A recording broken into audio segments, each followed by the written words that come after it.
What's up, guys? Welcome back to the podcast. Who am I joined with today? Introduce yourself, bro. Denver Donelly. Here with Vrock here. I'm a guest on the show. Canadian rock singer. Yep, Canadian rock singer. Has a massive album out, or coming out soon, which I am really, really excited about. I produced the thing, along with some of my other friend producers. I hope this album thrives. I've been telling people, when I release my record, I've been telling them, thank you so much, because it's been thriving like crazy. You know what I'm saying? Yeah, I know what you're saying. It's been thriving, right? And I hope your album also thrives too, because that's what's gonna make the company grow big. You know what I'm saying? Yeah, I know what you're saying. But I wanted the album to be, when I was making it, I wanted it to be more of a different type of style than the pop stuff you're doing right now. And you guys are gonna really love it. It's gonna be heaviest album ever gonna be released. And hope you guys really enjoy it. And Vrock's album, I think, is out right now. Yeah, it is. You should go check that out as well. Yeah. And at the time of this recording, the podcast, the album should be coming out in the next 7 days or maybe a week. Hopefully, at least we think by the end of the month. It's currently May 23rd, 2023 at 3:22 p.m. So the album, the timing of the album is June 1st at around 1 o'clock. And I hope to God that people like the album. Honestly, the production was really hard to do because we were trying to match. We had one original track on the song. And that was the hardest one to do. Before we even started recording this, we were having a little bit of trouble trying to figure out the meaning behind it. The meaning behind the song, and like how to do the instruments correctly while producing and mixing, because we currently don't have MIDI, you know what I'm saying? Yeah, we don't have MIDI, we don't have nothing, so we have to it's really definitely a different experience. This is my first time, I guess, bro. I never done this before. I mean, I always produce my own albums, but this is my first time where I haven't hit the booth at all. I never went on the mic, and I never even there's no vocals of mine on his album. Yeah, it literally was just all him. Definitely a lot of instruments. I play a lot of instruments. There's a couple clap noises in there. We played the guitar. Yeah, I'm a guitarist. We played the tambourine also for like references to the beat of the actual song. Yeah, and then we were gonna go to BandLab, and get MIDI on We used a lot. BandLab. Thank you. Shout out to bandlab.com.ca. Yep. The instruments they have definitely helped a lot for the record. And I really hope this album. It doesn't necessarily have to be successful, but it gets to the right people. You know what I'm saying? Right. Like your people. Your rock singers. You know what I'm saying? Yeah, the rock community, the metal community, heavy metal community. And I really hope you guys really like it. Really worked really hard on it. We did. Yeah, we did. It took a while. As you guys know, we're still young and we have other plans in our lives, right? We're currently doing this for fun and also for commercial success. Bro, literally, you're going to be probably the most... You're grade 11, right? Yeah, I'm grade 11. You're going to be the most famous guy either during the summer or the last month of the high school year, man. Yeah. Because, when me and Val released our singles, I think it was Miso Soup or We Belong Together, not the famous version. I think it was called that. We didn't think, bro, the success it had in literally the first couple days was incredible, because our mutual friend, she shouted it out to the entire school. We were walking, me and Val texted me one day, he's like, bro, look at the video right now. It had 300 views in I think maybe 1 hour, and my channel was at 60 subscribers at that point. Let me give you some advice for the people here too. If you're gonna release an album, have friends that are you know what I'm saying, that are the supporting you, like ride or die. Do you have anyone at school that can probably shout that album out, man? Yeah, I think. Bro, give it to your friends. We have I'm not gonna give you the promotional promo tour and how we're gonna promote the tour or promote the album, but it's a surprise. Just keep in mind, if you go to BT, you will be surprised. At least we hope you will. What else, bro? What else should we tell them about this album, man? How about the anecdotes and personal experiences throughout in the studio? Right. Oh, by the way, if you guys want to see the studio sessions when we recorded his album and mine, of course, they're on Aquarius Productions Inc. on YouTube. Go check them out. And you should subscribe. Make sure to subscribe. Literally, we have like a good 20 minutes each of session, part 1 and part 2 of each of our albums. Go have some fun there. We have some music behind the scenes of music videos, mainly mine because we're gonna work on his in the next after the album hits. But bro, tell him I want your personal experience, how you felt throughout in the studio session, how you felt throughout this entire period of it took 2 months for this record. Yeah. How do you feel? How did it feel to actually took 5 months? How did it feel to record this album, man? It felt amazing. I really liked like the atmosphere and everything when I was playing the guitar, when I was recording everything, and the lyrics that I made for the song Black Skies, that's the one original song on there, was all of my emotion, all my anger into that song, in that record. And mostly every song on the record that you're gonna hear has all raw emotional anger in it and a lot of power into the performance. Yes. Yeah. So yeah. Should we get into like the deep whereabouts of what is this album dedicated to? Anyone? A girlfriend, a crush, a friend? It's actually dedicated to my grandfather, who recently, in 2021, it was a while ago, but passed away. He really liked music a lot, so I was making an album for him, and that's the reason why I wanted to make an album. Right, that's beautiful, man. That's beautiful. But like, is the entire record for your grandfather, or is it other people around put in there? There is other people, like influences. My influences are Megadeth, and Bullet for My Valentine, and even Metallica. Right. And the songs on there are covers of Megadeth. And of course, the one apart from the one original. One original, and yeah, and they influenced me to make music and to pursue my passion in music when I'm making heavy metal songs. And just my advice for anyone who wants to do metal or any rock and roll stuff is take your time with it. If you rush through it, then it's gonna collapse. Exactly. So make sure it's all in beats and make sure it's all in one section. It's like a piece of a puzzle. Guitar parts go here, bass, drums, and vocals, everything. It's like a piece of a puzzle. So make sure you're doing that while you are making a metal record, yes. And even if you don't know how to write lyrics, like if you don't have the motivation or have writer's block, just think of the top of your mind what to say that rhymes, and that's lyrics for you, for metal and hard rock. Yeah. That's what it is, bro. Yeah. Yeah. I want you guys to excuse me if currently just keep looking over here a lot. I'm checking the stats of the videos, checking the mic levels. So forgive me for that. You know, it's a one-man team so far right now. So I'm sorry about that. But dude, honestly, I feel like since you explained to the camera, to the people, I'm sorry, what you really want to give, what message you want to give, what people you want to reach with this album, I think people are going to like the respect and they're going to admire your emotions and feelings throughout this record, man. I think that's something that people are going to admire, definitely. Okay, apart from influences, you said this album is dedicated to your grandfather, yes. correct? Is there anyone you want to dedicate it all apart from your grandfather? Anyone else? Like I said, a girlfriend, a crush friend?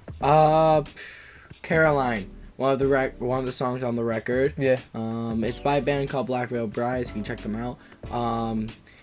It's dedicated to this girl from high school. This girl, yeah, that I really like. Attaboy. Not gonna Attaboy. Not gonna Attaboy, disclose the name. Yeah. But that's dedicated to her. Jeez! And yeah. See, bro, people don't understand, bro. As artists, man, even rappers, man, the way they show their emotions is always by music, bro. Rappers, they show like, yo, this is all a dream, you know what I'm saying? You feel me? Same thing for singers, bro. Yeah. Same shit, man. It's funny because, like, okay, a normal person, I guess, or a usual person, the common Joe would go up to the person that they want to talk, feelings for, whatever, And this girl, in this case, right? I'm not gonna mention her name, right? But as artists, we think differently. We don't want to just go up to the girl, right? And tell them how we feel. We could, but we're a little bit more charismatic, more romantic, you know.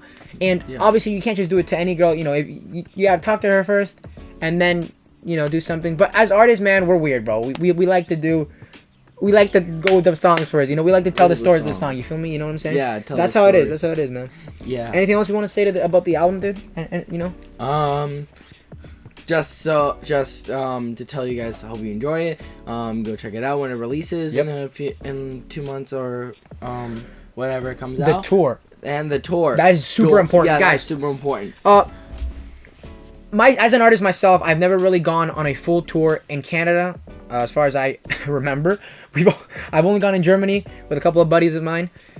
Obviously, during COVID, that kind of fucked it all up for me. But now it's this guy's turn, right? And we have a small tour planned out. Small tour. During the last school month, and by tour I mean he might do some performances, because your brother likes to perform sometimes at school, right? Yeah. You might do something like that. We're still planning out some things, but you could do something like that. You know what I'm saying? Yeah. I know. We could do a live tour, meaning not really live, but on YouTube live. We set it up at your house and we do a staged show for live premiere on YouTube, and that's the tour. Or if do you think you can handle it to go outside in public and perform at least one song? Okay, dude, here's what I'm gonna do, guys. I'm gonna leave the tour in charge for him. All right, he's in charge of the entire tour. That's all on him. So basically, I'm gonna let you do your own thing. So you tell me what song you're gonna perform. Okay. I'll promote it on the Aquarius Productions Incorporation Instagram page, and then there we go. And then you just do it. That's it. What do you think? You think you can do that, man? Yeah, I can do that for you. Okay. All right. This isn't for me, man. This is for you, because people. We're doing this as a hobby and for fun. I was trying to make some money, hopefully. Yeah. But hopefully. It's you're the important thing is you're giving out your emotions to the people. Tell them how you feel. Tell them this girl how you feel, right? Right. And I hope that goes good for you, bro. Because I did the exact same thing for the last album, You Are My Romance. I'm not gonna mention.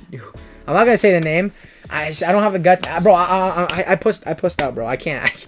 Mainly because I think she hates me. But that's all I'm gonna say, bro. Anyways, all right.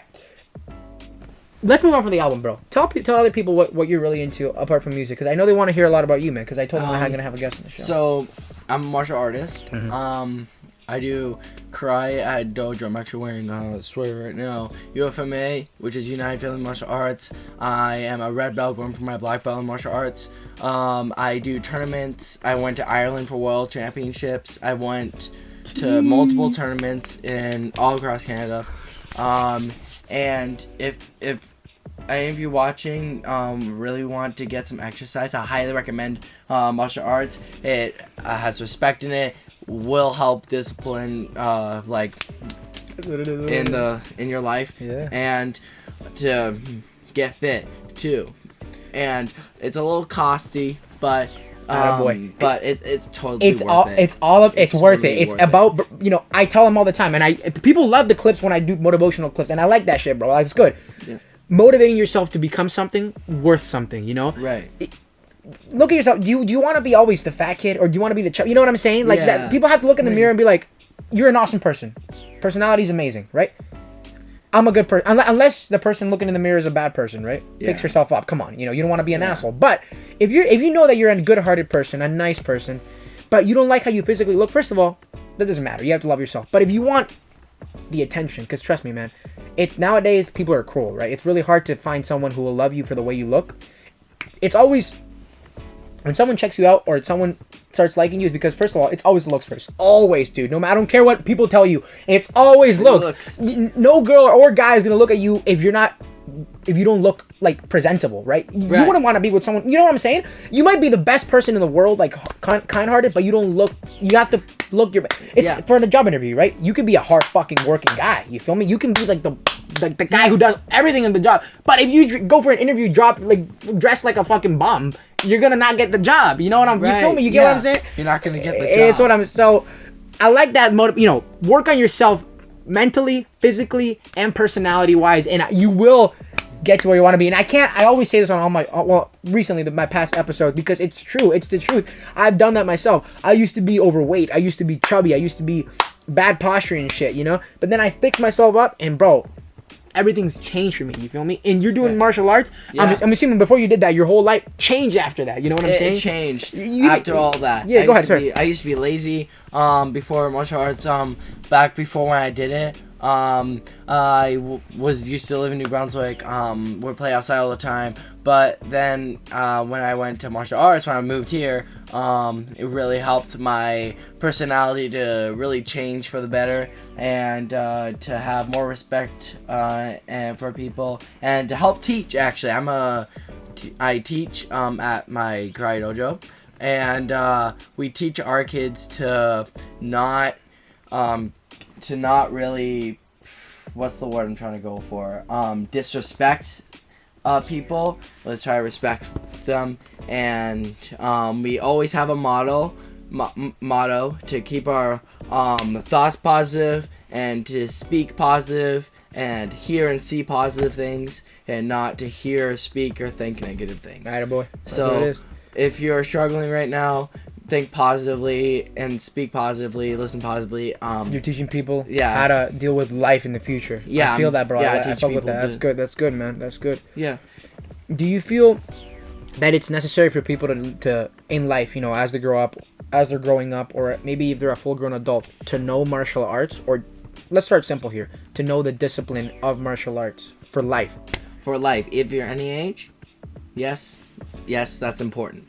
Any age you can go do martial arts. So what do you think about parents putting people, their kids, you know, who are getting bullied in karate lessons, and then the kids who were getting bullied, in a way, since they're kids, they become the bully? Because you know that's happened, bro. You know, kids, you know, the nerd with the glasses, you know, can't fight. He always gets beat up. Takes karate, couple months, couple years, then he becomes a bully.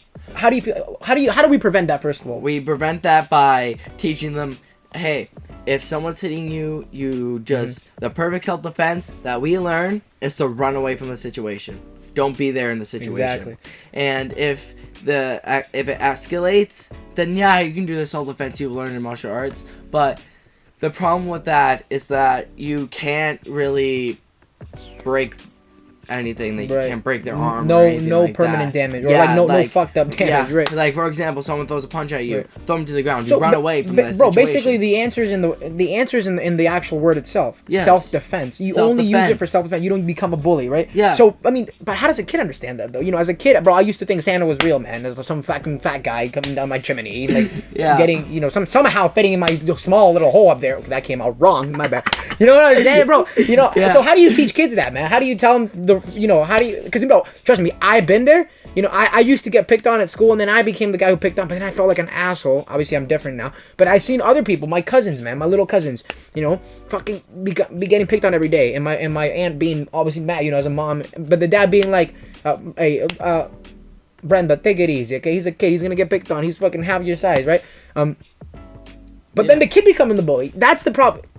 Okay, how do you teach a kid not to do that? Prevent a kid from doing that? So in our classes, this happened one time. So when in the class there was this one kid who kept moving around, like he kept like really fidgety. Like fidgety, like running around everything. And we tell him to sit down. Didn't listen, so made him do push-ups, and that's a discipline. So basically, we're disciplining them so that they know not to do wrong things, Dude, and they think that mentality when they're out in public. I'm telling, bro, the discipline nowadays is bullshit. Like at school, back in the day, okay, obviously not for me, but my parents, man, they used to get smacked around like, hey, what are you doing?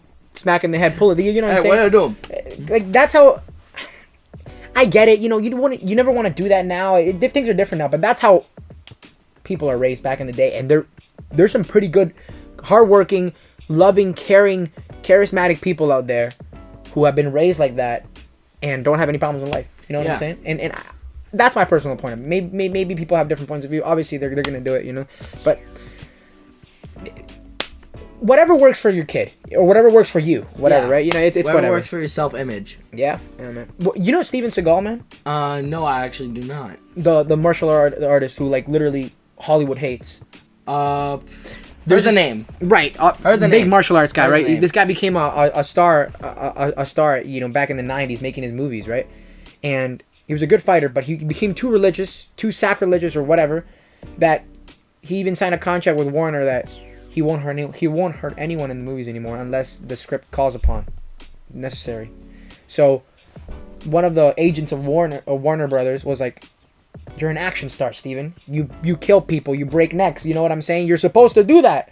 You're a star, you know?" He's like, "No." And he's like, and then the agent lost his temper. Signed this for the next movie. Steven Seagal, it's a big fucking guy, 6'4".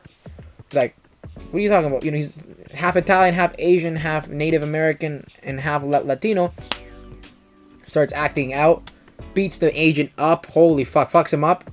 Gets fired from Warner Brothers. Starts his own movie company. Now he's living in Dubai somewhere, which is fucking, you know, it's cool, but you know what I'm saying? It's like, it's different now. Yeah. I'm sorry, someone is calling me. As a film of the pod, don't call me again, but I'm not gonna shut her up though. I can't do that. Is it? I think that's all the time we have for today, man. We're reaching on 21 minutes of the podcast. I want to thank you for being on. People are loving me right now because they always wanted to have someone on the show. You got to promote this episode, man. You got to help me promote this, right, bro? I will promote the episode. The episode's coming out probably tonight or tomorrow of the same day. So, thank you guys for watching. I appreciate you guys so much. I love you very much, guys. Subscribe, like, comment, share, do all the things you already know. Anything you want to say to the cameraman? Yeah. So, make sure you if Check out the you album. pray every time, go to church every time. Respect your mom, respect your dad. I like that. Woo! Respect everything you have. This guy, and and hope you guys like the album when it comes out. And it's called Peace No But One No One Cares. Cares. It's gonna be a fucking great album. Yes. All right, buddy. Thanks for having me on. Catch you guys on the next one. Catch you guys on the next one.